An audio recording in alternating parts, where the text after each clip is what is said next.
नमस्कार, आपका स्वागत है समझ ही अंतिम उद्देश्य यूट्यूब चैनल पर। इस चैनल के माध्यम से हम कक्षा 6 से लेकर के कक्षा 12 तक की सभी पुस्तकों को समझेंगे गहराई से, उसके बाद सभी प्रश्नों का हल भी करेंगे और आपको नोट्स टेलीग्राम चैनल पर मिल जाएगा, जिसका लिंक आपको डिस्क्रिप्शन बॉक्स में दिया हुआ है। ठीक है, तो उससे पहले हम लोग आचार्य प्रशांत जी के बारे में जान लेते हैं। आचार्य प्रशांत जी दुनिया के सबसे ज्यादा फॉलो किए जाने वाले स्पिरिचुअल लीडर हैं। वे आईएएस, आईआईटी, आईएम, गेट जैसे टॉप एग्जाम क्लियर कर चुके हैं। इनके द्वारा करोड़ों विद्यार्थियों का जीवन बदल रहा है। उन्हें अवार्ड भी मिल चुका है एनवायरमेंट को सुरक्षा रखने के लिए। मैं एक वीडियो आपको रिकमेंड करना चाहूंगा, ऑपरेशन 2030। ये वीडियो आप अवश्य देखिएगा यदि आप अपने पृथ्वी से प्यार करते हैं तो। और वे लगभग 160 से अधिक किताबें लिख चुके हैं। अगर विद्यार्थी जीवन की बात करें तो विद्यार्थी जीवन के ऊपर भी एक पुस्तकें उन्होंने लिखी है, आप उन्हें जरूर पढ़िएगा, है ना। स्टूडेंट लाइफ से रिलेटेड लगभग हजारों वीडियोस यूट्यूब पर आपको मिल जाएंगे आचार्य जी की। 22 से अधिक कंट्री के लोग उन्हें फॉलो करते हैं। उनका मुख्य 5 काम है। पहला, जलवायु परिवर्तन के ऊपर बात कर रहे हैं वे। दूसरा, महिला सशक्तिकरण, जो महिलाओं के ऊपर शोषण हो रहा है उसके ऊपर बात कर रहे हैं। तीसरा, युवाओं को सही दिशा में ले जा रहे हैं। चौथा, पशु क्रूरता, बेजुबानों का जान लिया जा रहा है, उस पर काम कर रहे हैं। पांचवा, उच्चतम ग्रंथों को सरल अर्थों में घर घर तक पहुंचा रहे हैं, है ना। आचार्य प्रशांत जी के बारे में जितना भी शब्द बोला जाए कम ही पड़ेगा, क्योंकि वे बहुत महान काम कर रहे हैं। आज के युग के वे भगत सिंह, स्वामी विवेकानंद जैसे महान पुरुषों के समान आते हैं, ठीक ना। नए धर्मों का उदय, अध्याय 7, हमारा गौरव, अध्याय 7, ठीक है, जो कि कक्षा 6 की पुस्तक है, इतिहास पुस्तक। तो पढ़ने से पहले हम आचार्य प्रशांत जी की कोट्स को देख लेते हैं, है ना। अगर आपको दिखने लगे कि आपकी ज़िंदगी में क्या कीमत है, आपकी ज़िंदगी की क्या कीमत है, अगर आपको दिखने लगे कि आपकी ज़िंदगी की क्या कीमत है, तो जहाँ फंसे हो उस जगह को छोड़ना बहुत आसान हो जाएगा। यदि आपको पता चल जाए कि आपकी ज़िंदगी की क्या कीमत है, तो जहाँ फंसे हुए हो उसे छोड़ना बहुत आसान हो जाता है ना। तो स्टार्ट करते हैं हम लोग चैप्टर को। विहान का क्या जिज्ञासा है, ठीक है ना, क्या जानने के लिए वह इच्छा रखता है वो देखते हैं। विहान के पिता को किताबें पढ़ने का बहुत शौक़ था। विहान के पिता जो हैं वो बहुत ज़्यादा किताब पढ़ा करते थे। विहान की नज़र घर की अलमारी में रखी ढेरों पुस्तकों में महात्मा बुद्ध पर लिखी एक पुस्तक पर पड़ी। क्या हुई? अलमारी पर रखी बहुत ढेरों किताबों की जो ढेर रखी हुई थी उन पर महात्मा बुद्ध की लिखी हुई एक पुस्तक पर पड़ गई उसकी आँख, विहान का आँख, ठीक है। उसकी जिज्ञासा देख पिता ने महात्मा बुद्ध और महावीर जैन के उपदेशों के बारे में उसे विस्तार से बताया, मतलब अच्छे से बताया, ठीक ना, बारीकी से बताया। ईसा पूर्व 6ठी सदी का समय, उत्तर 6ठी सदी मतलब समझ रहे हैं, 6ठी सदी मतलब आप समझ सकते हैं 600 वर्ष, जैसे कि 2021 है तो ये हो गया आपका 21वीं सदी, ठीक है ना। 2000 है तो 21वीं सदी कहा जाता है। तो 6ठी सदी मतलब मान के चलिए 6ठी सदी मतलब 1 साल ऊपर कहा जाता है, ठीक ना। तो वो होता है 500 वर्षों का बात हो रहा है, ठीक। तो समझ सकते हैं अभी 2025 चल रहा है और 500 की बात हो रही थी, 500 की, और 2000 चल रहा है, तो उस समय की बात है, ठीक है।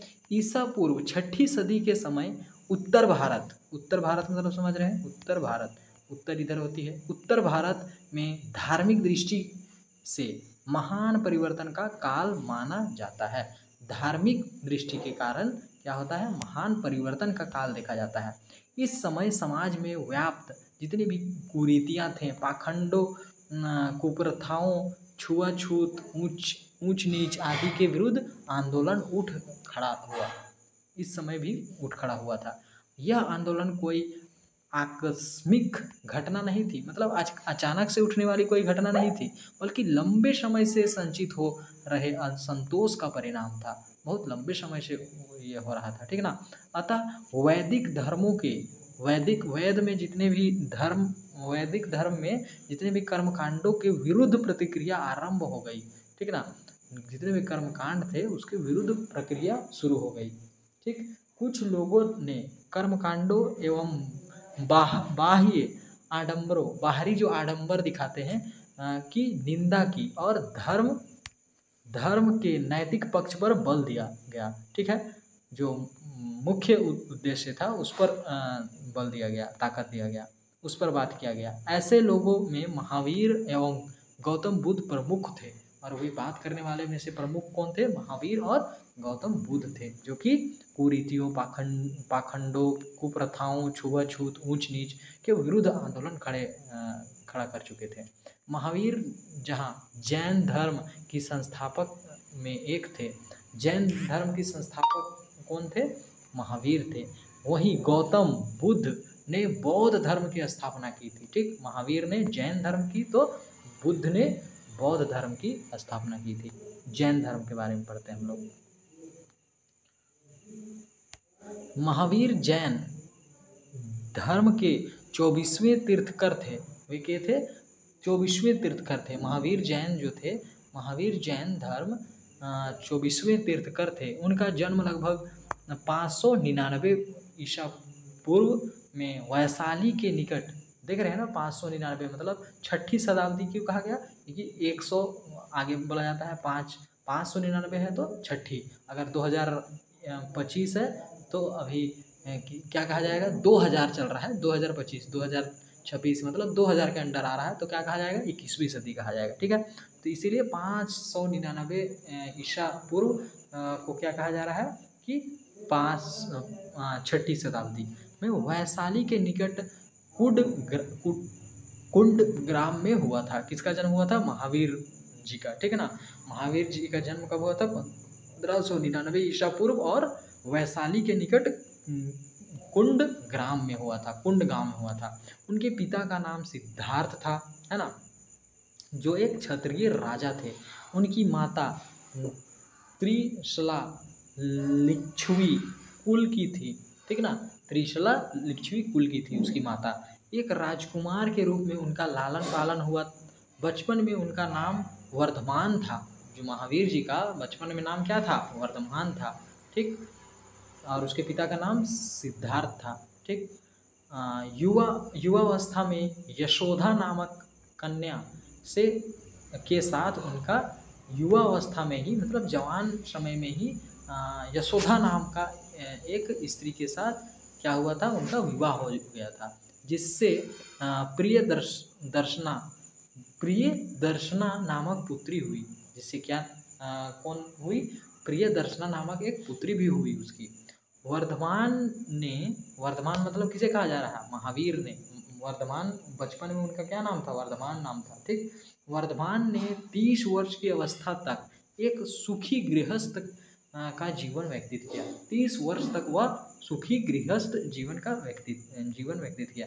जब सुखी था ही तो वो निकला क्यों? जब सुख नहीं था तभी तो वहाँ शांति नहीं मिल पा रही थी गृहस्थ जीवन में, तभी तो। ठीक ना, माता पिता की मृत्यु के पश्चात, माता पिता की जब मृत्यु हो गई उसके बाद उन्होंने अपने बड़े भाई नंदीवर्धन, अपने बड़े भाई, उसके बड़े भाई का नाम था नंदीवर्धन। ठीक ना, नंदीवर्धन से अनुमति लेकर तपस्या करने घर से निकल पड़े। 12 वर्षों की कठोर तपस्या के पश्चात वे जृंभिक ग्राम, क्या नाम था? जृंभिक ग्राम के सामने ऋजुपालिका नदी के तट पर एक साल वृक्ष के नीचे कैवल्य मतलब ज्ञान की प्राप्ति हुई। ठीक ना, उसे कैवल्य की प्राप्ति हुई, ज्ञान की प्राप्ति हुई। ठीक, साल वृक्ष के नीचे उसे क्या हुई? ज्ञान की प्राप्ति हुई। ठीक, कहाँ पर? जृंभिक ग्राम के समीप ऋजुपालिक नदी के तट पर एक साल वृक्ष के नीचे उन्हें ज्ञान की प्राप्ति हुई। ज्ञान प्राप्ति के पश्चात, ज्ञान प्राप्ति के पहले उन्हें केवलीन मतलब सर्वोच्च ज्ञान रखने वाला, केवलीन जिन ज्ञान प्राप्ति के बाद, ठीक है ना, ज्ञान प्राप्ति के बाद उन्हें क्या नाम समझाने लगा? केवलीन मतलब सर्वोच्च ज्ञान रखने वाला। जिन विजेता या जितेंद्रिय कहा गया। ठीक ना, उन्हें क्या क्या कहा गया? केवलीन और जिन कहा गया। अपनी साधना में अटल रहने तथा अतुल्य पराक्रम दिखाने के कारण उन्हें महावीर कहा गया। ठीक है ना, आगे क्या है, जैन धर्म की शिक्षाएं। महावीर के उपदेश सरल थे, उपदेश बिल्कुल सरल होते थे, जो बताया करते थे वे उपदेश दिया करते थे लोगों को, जो भी समस्याएं होती है उसका समाधान किया करते थे, वो बहुत सरल होता था। उन्होंने अपने उपदेश प्राकृत भाषा में दिए हैं, ठीक है। वे कौन से भाषा में दिए, प्राकृत भाषा में दिए। महावीर के अनुयायी, अनुयायी मतलब महावीर जी को मानने वाले जितने भी जैन कहलाए, जो भी महावीर जी को मानते थे उन्हें क्या कहा गया, जैन कहा गया। महावीर की शिक्षा पूर्णतः नैतिक थी, जिनका उद्देश्य आत्मा की पूर्णता थी। उनका जो उद्देश्य था, महावीर जी की शिक्षा का जो उद्देश्य था, पूर्णतः नैतिक थी, ठीक ना, पूर्णतः नैतिक थी, जिनका उद्देश्य क्या था, आत्मा की प्राप्ति, ठीक। जैन धर्म में अहिंसा एवं सदाचार पर बल दिया जाता था, अहिंसा पर बल दिया जाता था, ठीक। मतलब उसमें किसी की हत्या नहीं करनी होती थी, है ना।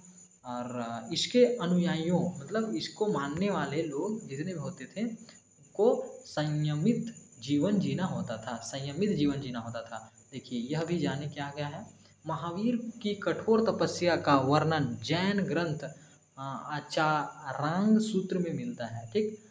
महावीर की कठोर तपस्या का वर्णन कहाँ मिलता है, जैन ग्रंथ के आचारांग सूत्र में मिलता है, जैन ग्रंथ के आचारांग सूत्र में, ठीक।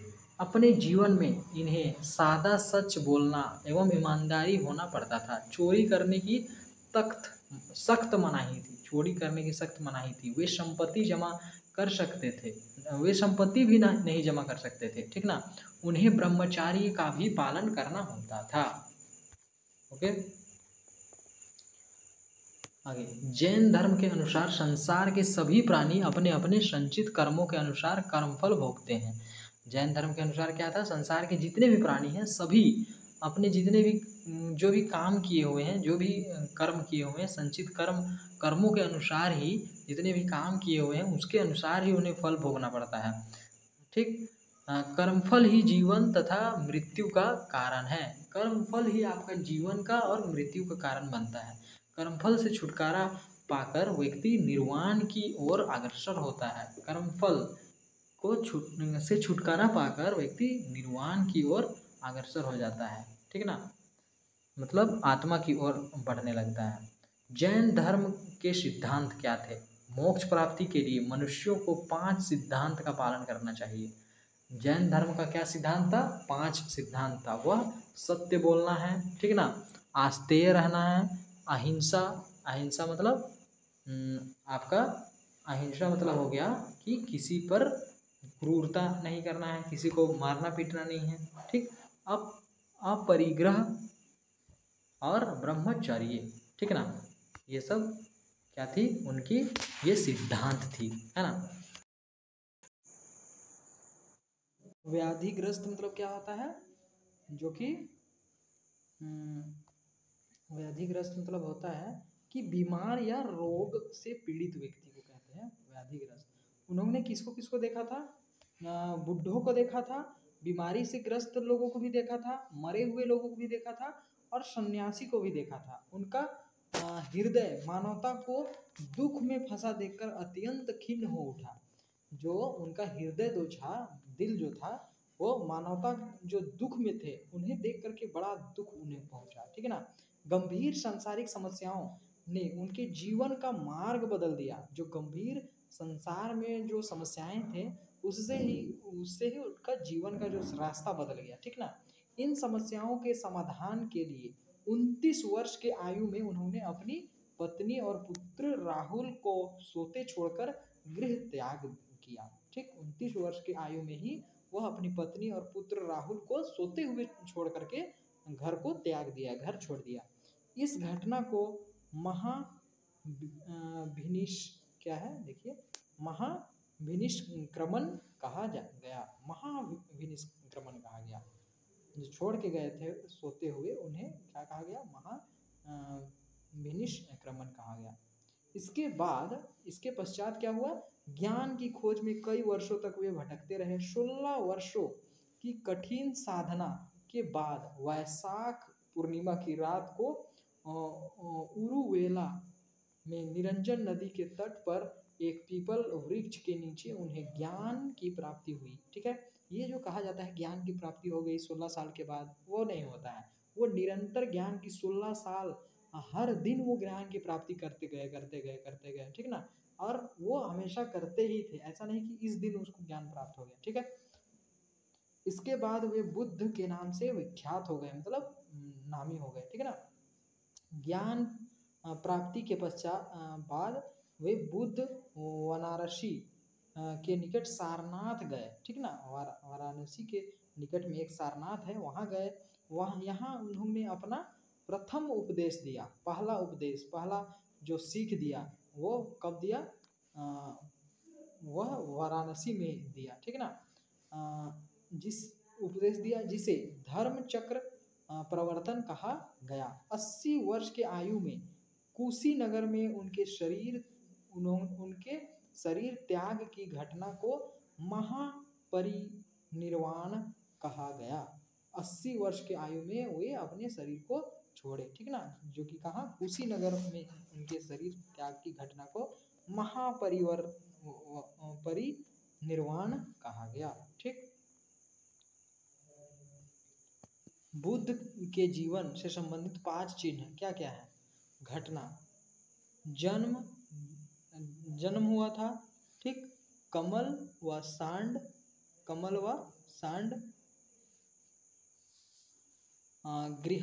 गृह त्याग, घोड़ा, ज्ञान, पीपल, निर्वाण, पदचिन्ह, मृत्यु, स्तूप। ठीक ना, ये सब उनके चिन्ह थे।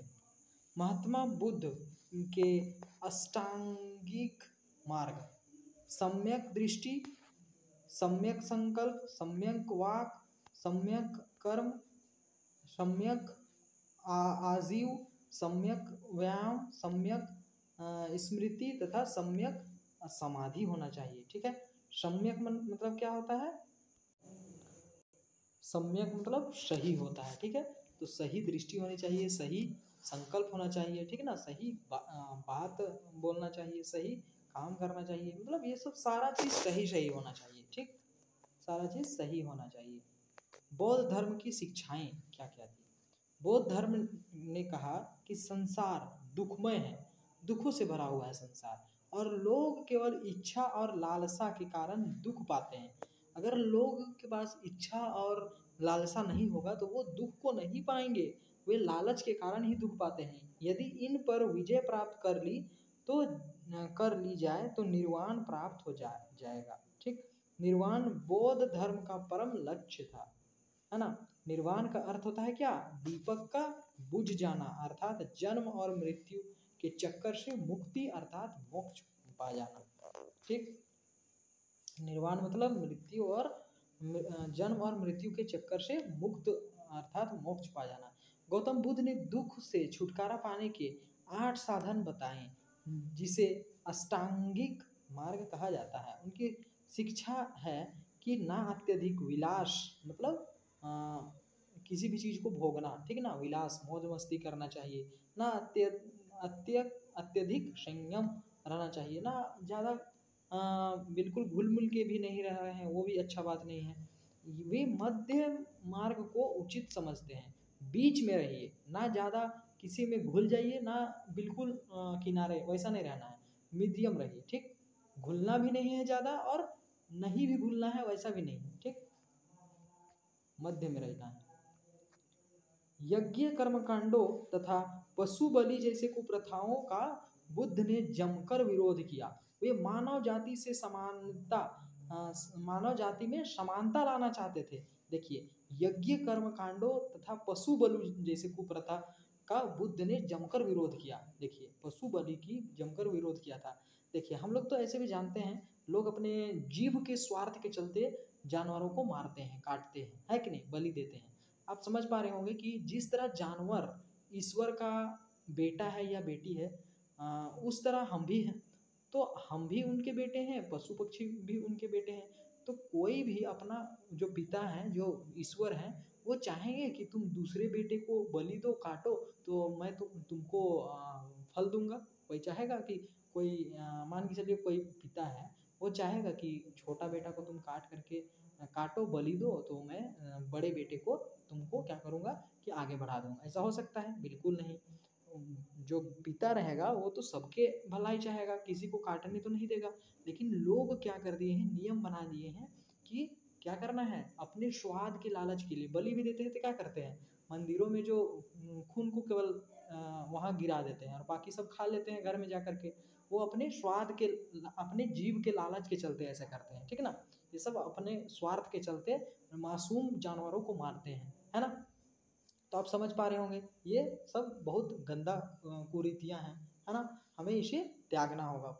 वहाँ ग्रंथों में क्या कहा गया है कि पशु की बलि दीजिए, मतलब पशु मतलब वो बाहर की जो मासूम पशु पक्षी हैं उन्हें नहीं कहा गया है। हमारे अंदर जो पशुता है, जैसे कि लालच करना, चोरी करना, बलात्कार करना, जितने भी तरह का है, ठीक है ना, आलस करना, ये जो पशुता है जो हमें आगे बढ़ने नहीं देता है, वो पशुता को बलि देना है, उसे त्यागना है, ना कि किसी मासूम जानवर को मारना है, ठीक है। तो ये बात आपको और अच्छे से आपको बताएंगे आचार्य जी। आप बिल्कुल आचार्य प्रशांत जी की वीडियोस जरूर देखिएगा, ठीक है। वे भी एक महावीर और बुद्ध के जैसे ही व्यक्ति हैं। मान के चलिए कि महावीर और बुद्धों की जो बातें हैं उन्हें बिल्कुल सरल अर्थों में हम तक पहुंचा रहे हैं, ठीक ना। आगे बढ़ते हैं। और वे क्या करते थे, देखिए बुद्ध क्या करते थे कि मानव जाति में समानता लाना चाहते थे, ठीक है ना। किसी को उच्च नीच भेदभाव से नहीं देखा करते थे। जाति प्रथा, छुआछूत जो होता था, नीच जाति से छुआछूत किया जाता था, उन्हें छुआ नहीं जाता था, ठीक है ना। उनके छुआ हुआ चीज़ों को नहीं इस्तेमाल किया जाता था। भेदभाव को गलत बताया उन्होंने अपने संघ का द्वार सभी जाति के लिए खोल दिया। उन्होंने अपना जो द्वार था, मंदिर का जो द्वार था, जो वे जो बोला करते थे, लोगों को उपदेश दिया करते थे, वहाँ सभी लोगों को आने का ये था, अनुमति था, ठीक ना। सभी लोग आया करते थे, किसी को छुआछूत नहीं किया जाता था। उन्होंने अपने संग द्वार खोल दिए, ठीक है। उनकी धार्मिक दृष्टि उदार थी, उदार मतलब सबके प्रति एक थी, ठीक। सारनाथ स्तूप देख सकते हैं आप, ये सारनाथ है ना। ये कहाँ पर है, बनारस में है, ठीक है। जहाँ पहली बार उन्होंने क्या दी थी, अपनी उपदेश दी थी, ठीक। उन्होंने ज्ञान की अपेक्षा नैतिकता पर बल दिया है, ठीक। ज्ञान से ज़्यादा नैतिकता, मतलब जो प्रेजेंट में जो हो रहा है उस पर ध्यान देने के लिए कहा है। बुद्ध के उपदेशों का मूल लक्ष्य क्या है, मानव जाति को उसके दुखों से छुटकारा दिलाना, ठीक। बुद्ध जी का जो मुख्य उपदेश क्या है कि मानव जाति में जो दुख है उससे कैसे वो निपटारा हो पाए, ठीक है। आगे देखिए, उनके उपदेशों में सरलता और व्यवहारिक दिखाई पड़ती है। हाँ, अब यहाँ देखिए क्या लिखा हुआ है, बौद्ध धर्म के 3 प्रमुख बिंदु हैं, बुद्ध, संघ और धम्म। ये 3 प्रमुख बिंदु है, बुद्ध, संघ और धम्म, ठीक है ना, संघ। यह भी जाने, बुद्ध के उपदेशों की संग्रहित कर इसने 3 भागों में बांटा गया है। इन्हें त्रिपिटक कहा जाता है।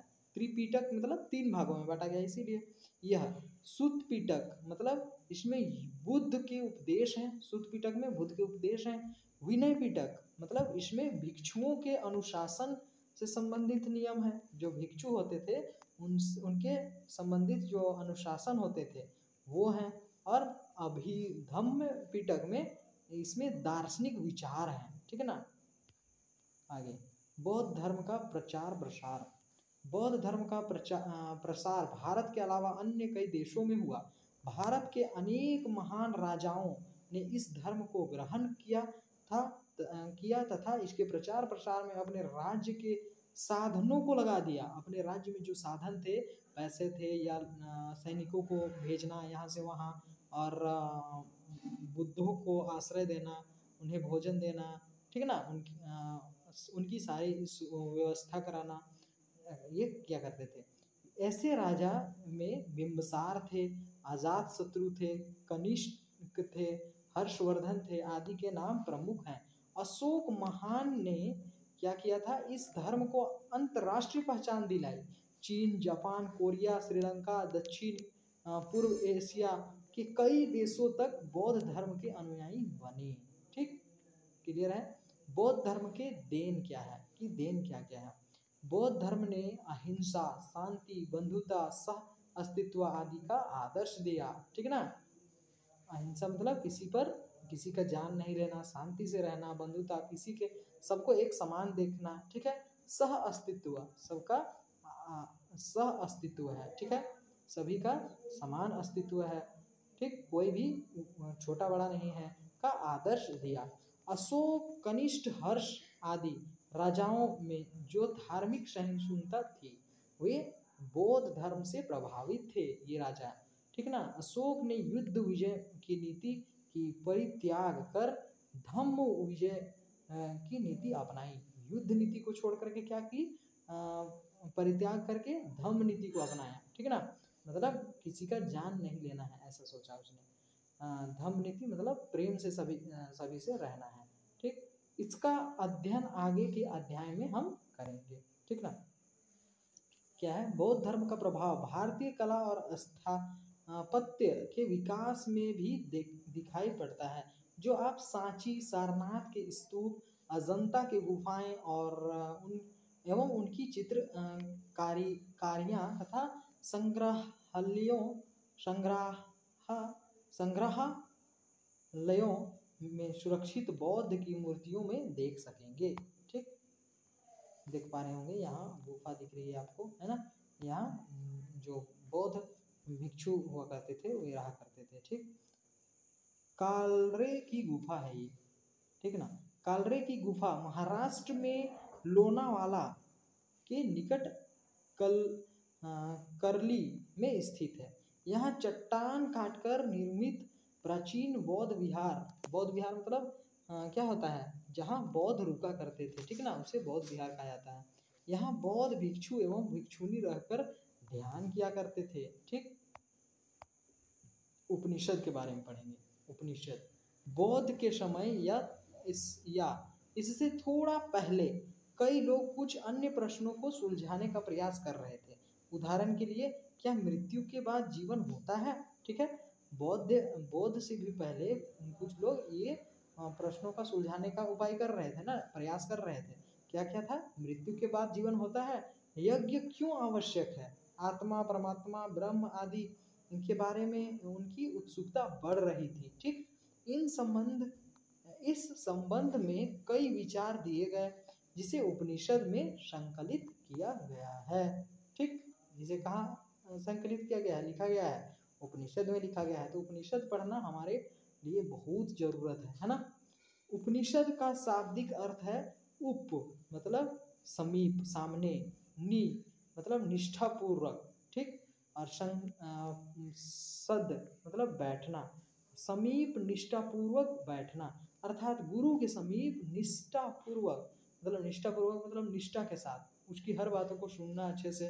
प्रमुख उपनिषद है ईर्ष, केन, कठ, मंडूक्य, तैत्तिरीय, ऐतरेय, छंदोग्य और मंडूक आदि, ये सब उपनिषद है, प्रमुख उपनिषद। ठीक, उपनिषद पूर्णतः दार्शनिक ग्रंथ है। पूरा क्या है, दार्शनिक ग्रंथ है, जिनका मुख्य उद्देश्य ज्ञान की खोज है। इनमें कर्मकांड तथा पशु बलि की निंदा की गई है। संसारिक सुखों को महत्वहीन बताया गया है और संसार में जो सुख हैं उनको महत्वहीन बनाया गया है। उपनिषदों में सर्वत्र सत्य को खोजने की जिज्ञासा दिखाई देती है। उपनिषदों में क्या खोजने की जिज्ञासा दिखाई देती है, सत्य को खोजने की। ठीक, आगे देखिए, इटखोरी तीर्थ स्थल है। चतरा जिले में स्थित इटखोरी हिंदू, बौद्ध व जैन धर्मों के मानने वाले लोगों का तीर्थ स्थल है। ठीक, ऐसे मान्यता है कि गौतम बुद्ध यहाँ आए थे और कुछ समय रुके थे। इस बीच गौतम बुद्ध के संबंधी उससे मिलने यहाँ आए थे, परंतु बुद्ध ने उन्हें नहीं पहचाना। तब उन्हें संबंधियों ने कहा कि इत खोई अर्थात मतलब यही खो दिया। तब से यह स्थान इटखोरी हो गया। ठीक, यहाँ बौद्ध की मूर्तियाँ मिली है, जिन्हें एक संग्रहालय में रखा गया है। यहाँ भद्रकाली का प्रसिद्ध मंदिर है। प्रत्येक वर्ष इटखोरी महोत्सव का आयोजन किया जाता है। ठीक, देख पा रहे हैं उस मंदिर के अंदर का दृश्य कैसा है। ठीक है, जानने योग्य बात है क्या क्या है। दार्शनिक को क्या कहते हैं इंग्लिश में? फिलोसफर। सत्य स्थापत्य कला मतलब आर्किटेक्चर। अनुसरण मतलब फॉलो। व्यवहारिक मतलब प्रैक्टिकल। संस्कृति कल्चर। प्रतीक का मतलब सिंबल। ठीक, आगे बढ़ते हैं। अभ्यास। महावीर जैन धर्म के खाली स्थान में तीर्थकर थे। कितनेवें तीर्थकर थे वे थे हमारे 24वें तीर्थकर थे। ठीक है, 24वें तीर्थकर थे। महावीर ने अपनी शिक्षा खालिस्तान भाषा में दी। कौन सी भाषा में? प्राकृत भाषा में। बौद्ध धर्म के प्रवर्तक खालिस्तान थे। कौन थे बौद्ध धर्म के प्रवर्तक? गौतम बुद्ध थे। ठीक, गौतम बुद्ध के गृह त्याग की घटना को खालिस्तान कहा जाता है। क्या कहा जाता है? उनके गृह त्याग की घटना को क्या कहा जाता है? महाभिनिष्क्रमण कहा जाता है। महाभिनिष्क्रमण कहा जाता है। ठीक, अगला प्रश्न क्या है? ये है अगला प्रश्न कि निर्वाण का अर्थ जन्म और मृत्यु के चक्र से हटना है, छूटना है। ठीक है, निकलना है होता है ना, मुक्ति होता है। ठीक, मुक्ति है। आगे, बुद्ध का जन्म कहाँ हुआ था? बुद्ध का जन्म, ठीक, बुद्ध का जन्म आपका हुआ था बुद्ध का जन्म कहाँ हुआ था? कुंड गांव में हुआ था। कुंड ग्राम में हुआ था। महावीर का जन्म कहाँ हुआ था? महावीर का जन्म महावीर का जन्म हुआ था कुंड ग्राम में, और बुद्ध का जन्म हुआ था कपिल वस्तु में। ठीक, देख सकते हैं इधर, देखिए बुद्ध का जन्म कपिल वस्तु में और महावीर का जन्म कुंड ग्राम में हुआ था। ठीक, कंफ्यूजन हो सकता है। बुद्ध का जो गृह त्याग था उसका प्रतीक क्या था? गृह त्याग का प्रतीक था घोड़ा था। देखते हैं क्या था? घोड़ा था। और उपनिषद का अर्थ क्या था? समीप बैठना। ठीक है ना, सामने बैठना। बौद्ध धर्म के त्रिरत्न क्या थे? बुद्ध, संघ और धम्म थे।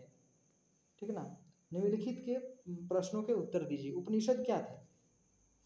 उपनिषद भारतीय दर्शन के महत्वपूर्ण ग्रंथ हैं जो वैदिक साहित्य का अंतिम भाग है। ठीक है, इनमें आत्मा, परम मोक्ष और सृष्टि के गूढ़ रहस्यों का वर्णन मिलता है। ठीक, महावीर के जीवन पर संक्षिप्त प्रकाश डालिए। महावीर स्वामी जैन धर्म 24वें और अंतिम तीर्थकर थे।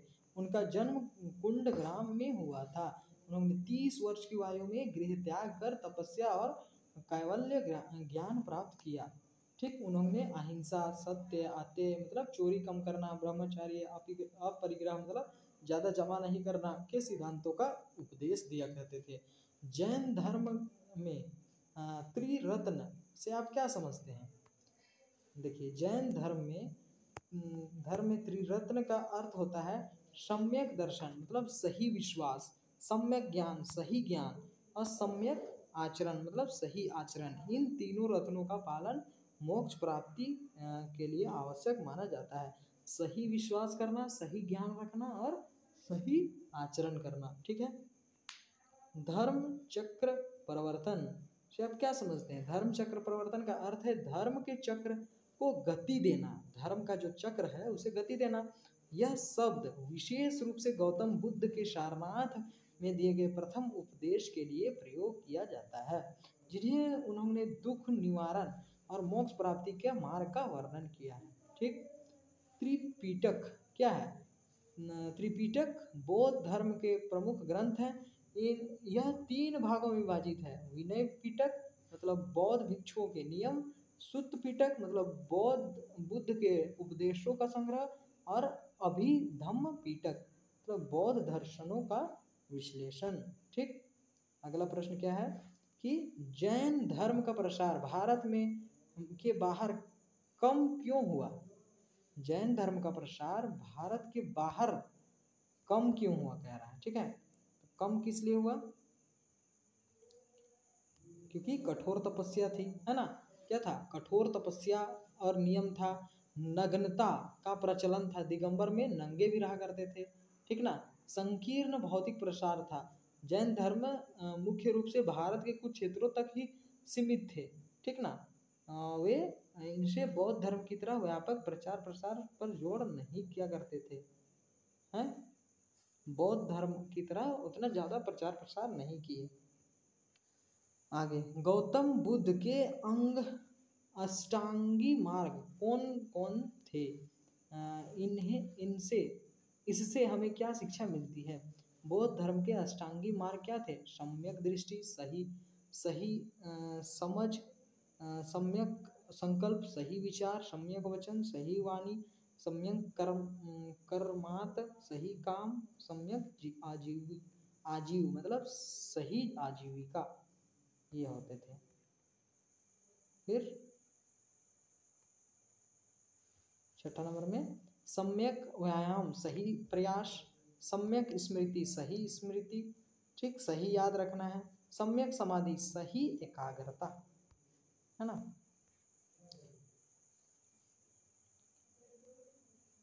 शिक्षा, अष्टांगिक मार्ग हमें जीवन में सही मार्ग चलने, नैतिक मूल्यों का पालन करने, मानसिक शांति प्राप्त करने और दुखों से मुक्ति पाने की शिक्षा देता है। गौतम बुद्ध ने गृह त्याग करने का निर्णय क्यों लिया, क्योंकि उसे संसारिक सुख सुविधा से शांति नहीं मिल रही थी, है ना। गौतम बुद्ध के गृह त्याग, महाविनिष्क्रमण करने का निर्णय निम्नलिखित कारणों से लिया। दुख का बोध होने लगा उन्हें, ठीक ना, संसारिक मोह की विरक्ति होने लगी और ज्ञान की प्राप्ति की इच्छा हुई, ठीक। देख पा रहे होंगे कि उन्होंने वृद्धावस्था, बीमारी, मृत्यु जैसे जीवन दुखों को देखा और इन दुखों से मुक्ति का मार्ग खोजने की प्रेरणा मिली। उन्हें सांसारिक सुखों और बंधनों से विरक्त हो गई थी, ठीक। वे सत्य की खोज में निकलना चाहते थे। वे जीवन के परम सत्य और दुखों के अंत का मार्ग जानना चाहते थे, जिनके लिए उन्होंने राजसी जीवन का त्याग किया, ठीक। परम सत्य, दुखों का अंत, मार्ग जानना चाहते थे, है ना। उन्होंने वृद्धावस्था, ये तो हो गया हमारा, ठीक। आगे चलते हैं 7वां नंबर, विश्व के जिन देशों में बौद्ध धर्म को अधिक स्वीकारा गया उन देशों की सूची तैयार कीजिए। क्या क्या है, श्रीलंका में, थाईलैंड में, म्यांमार, कंबोडिया, लाओस, जापान, ठीक, चीन में भी, तिब्बत, भूटान, वियतनाम, मंगोलिया, दक्षिण कोरिया, ठीक। यहाँ ये जो बौद्ध धर्म को अपनाया गया बहुत ज़्यादा मात्रा में, ठीक। चैप्टर हमारा खत्म हुआ, आप बने रहिए, आपको नोट्स मिल जाएगा टेलीग्राम चैनल में, ठीक ना, जो कि डिस्क्रिप्शन बॉक्स में दिया हुआ है, अभी आपको बताया जाएगा, ठीक। अस्तेय मतलब क्या होता है, चोरी ना करना, ठीक ना। और अपरिग्रह मतलब ज़्यादा जमा नहीं करना, ठीक। और ब्रह्मचारी मतलब तो समझ रहे हैं कि ब्रह्म की ज्ञान रखना, ब्रह्म के अनुसार चलना, ठीक ना। और सत्य का मतलब जान रहे हैं, हमेशा सत्य बोलना, अहिंसा मतलब किसी पर क्रूरता नहीं करना, किसी को सताना नहीं, ठीक। अब जैन धर्म का प्रचार कैसे हुआ देखिए।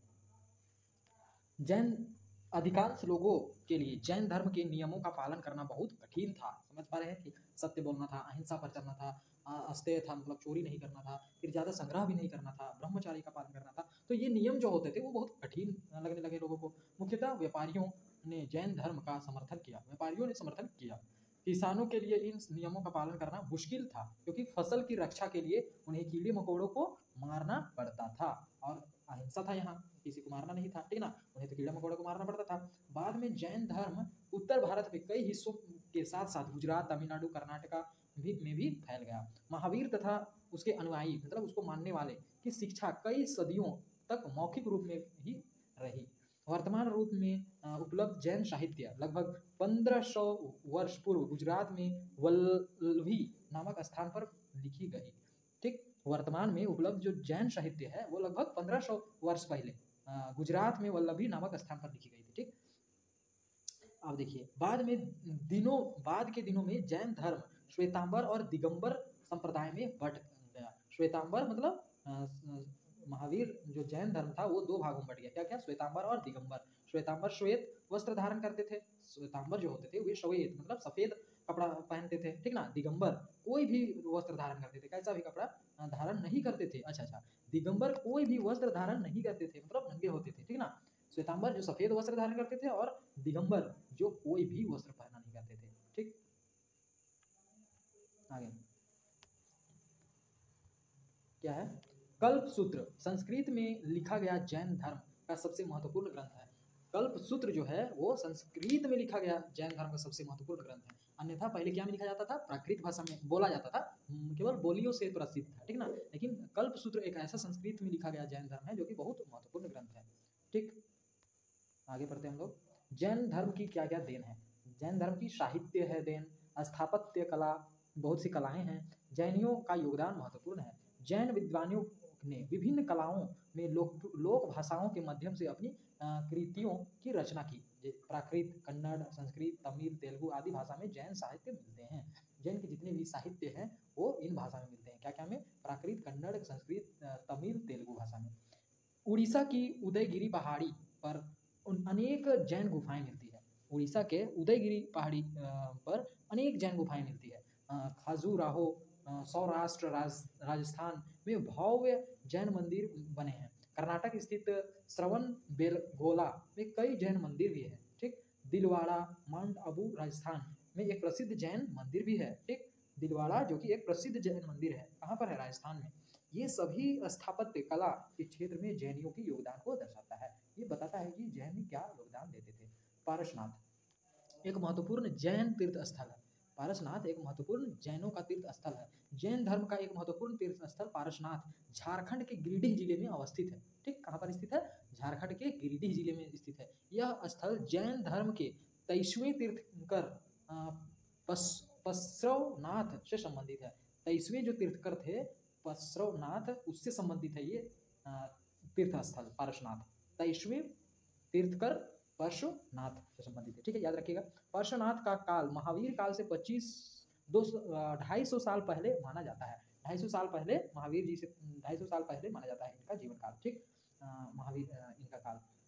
मान्यता है कि जैन धर्म के 24 तीर्थकरों में 20 का निर्माण स्थल पारसनाथ ही था। मतलब यहाँ ही सबसे ज़्यादा वे निर्माण करते थे, सत्य की प्राप्ति करते थे, वहाँ बसे हुए थे।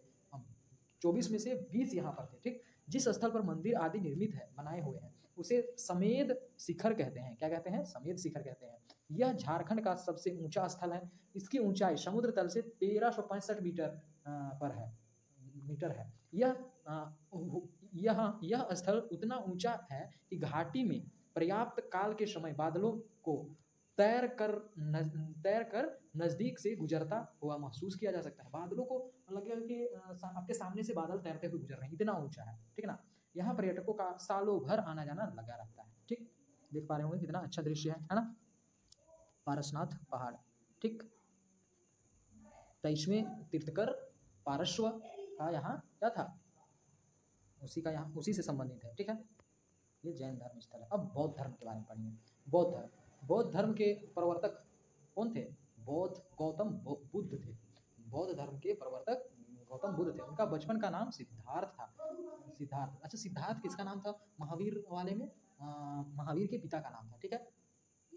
अब देखिए उनका बचपन का क्या नाम था? वर्धमान नाम था। और गौतम बुद्ध का क्या नाम था? सिद्धार्थ नाम था।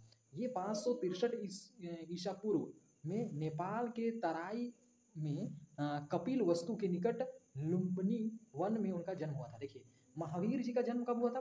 599 ईस्वी पूर्व में, ठीक। और इनका कब हुआ था? 563 ईसा पूर्व, ठीक। तो वो ज़्यादा बड़े थे, ठीक, वो ज़्यादा बड़े थे क्योंकि ईसा पूर्व कहा जा रहा है, मतलब ईसा मसीह के 599 साल पहले। तो ये ज़्यादा साल हो गया उनका, ठीक है, महावीर जी का। लेकिन ये ईसा मसीह के 563 ही साल, मतलब 563 साल ही पहले थे, ठीक ना। तो 599 ज़्यादा हुआ, तो 599 ज़्यादा हो गया 563 से, ठीक। ये पता चल गया कि कहाँ उनका जन्म हुआ था।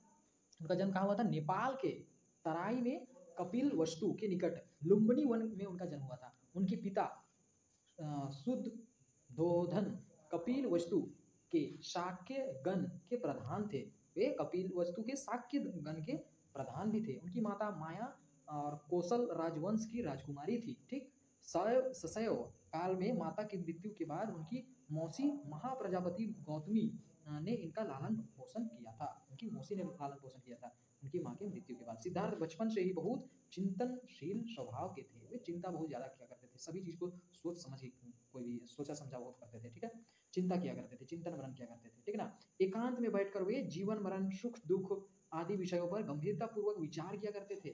इस प्रकार सांसारिक जीवन से विरक्त होते देख उनके पिता ने 16 वर्ष की अल्पवायु में उनका विवाह एक अत्यंत रूपवती राजकुमारी यशोधरा से के साथ करा दी। देखिए, वो बड़ा संतों के जैसे सोचते थे, जिसके कारण उसके पिता ने क्या किया, 16 वर्ष की उम्र में ही उनसे बहुत ही सुंदर रूपवती राजकुमारी से यशोधरा से विवाह कर दिया। ठीक है ना, इनसे राहुल नामक पुत्र का जन्म हुआ। ठीक, परंतु सिद्धार्थ सांसारिक सुखों में वास्तविक संतोष नहीं पा सके। मानव जीवन के 4 दृश्यों ने सिद्धार्थों के चिंतन को बहुत प्रभावित किया। उन्होंने वृहद, व्याधिग्रस्त मनुष्य, मृतक तथा सन्यासी को देखा। ठीक, वह बूढ़े को देखे, ठीक, व्याधिग्रस्त मनुष्य को देखे, मतलब जवान व्यक्ति को देखे, और मृतक मरे हुए को देखे तथा सन्यासी को भी देखे। ठीक है, यदि आपको इस वीडियो से हेल्प हुआ है तो मैं आप लोगों को एक काम दे रहा हूं, उस काम को आप अवश्य ही पूरा कीजिएगा। आप देख पा रहे होंगे कि आपको वीडियो के नीचे मोर करके लिखा हुआ दिख रहा होगा, मोर करके, उस मोर पर आप क्लिक कीजिएगा, आपको डिस्क्रिप्शन पेज खुल जाएगा। ठीक है, डिस्क्रिप्शन पेज में फिर से आपको मोर लिखा हुआ दिखेगा, मोर पर फिर से आप क्लिक कीजिएगा। ठीक है ना, तो आपका डिस्क्रिप्शन ओपन हो जाएगा। आप नीचे की ओर स्क्रॉल करते हैं, आप देख पा रहे हैं कि क्लाइमेट चेंज बाय आचार्य प्रशांत जी, इस वीडियोज़ को अवश्य ही आप देखिएगा। क्लाइमेट चेंज के ऊपर आचार्य जी की वीडियो है, ये आज का सबसे बड़ा मुद्दा निकल चुका है। यदि आप अपने घर वालों से प्यार करते हैं, यदि आप अपने गांव वालों से प्यार करते हैं, यदि आप अपने शहर से, अपने राज्य से, अपने देश से प्रेम करते हैं, अपने विश्व से, अपनी पृथ्वी से यदि आप प्रेम करते हैं, तो ये वीडियो को आप अवश्य ही शेयर कीजिएगा। आचार्य जी की जो वीडियो है क्लाइमेट चेंज का समाधान, ये वीडियो को आप देखिए, समझिए, ज़्यादा से ज़्यादा लोगों तक शेयर कीजिए। क्योंकि अगर आप अपने देश के लिए कुछ काम करना चाहते हैं, कुछ अपना स्वधर्म निभाना चाहते हैं, तो ये वीडियो को ज़्यादा से ज़्यादा लोगों तक शेयर कीजिए। क्योंकि सबसे बड़ा मुद्दा बन चुका है अभी क्लाइमेट चेंज। क्योंकि 365 में से ऐसा कोई भी दिन नहीं है जिस दिन हमारा क्लाइमेट ठीक है ना। और सबसे बड़ा नुकसान जानवरों को हो रहा है और गरीब तबके के लोगों को हो रहा है। ठीक है, जो कि इसके लिए वे जिम्मेवार भी नहीं है। जिम्मेवार तो वो अमीर लोग हैं जो ज़्यादा से ज़्यादा कार्बन फुटप्रिंट छोड़ रहे हैं और पृथ्वी को नुकसान पहुंचा रहे हैं। ठीक है।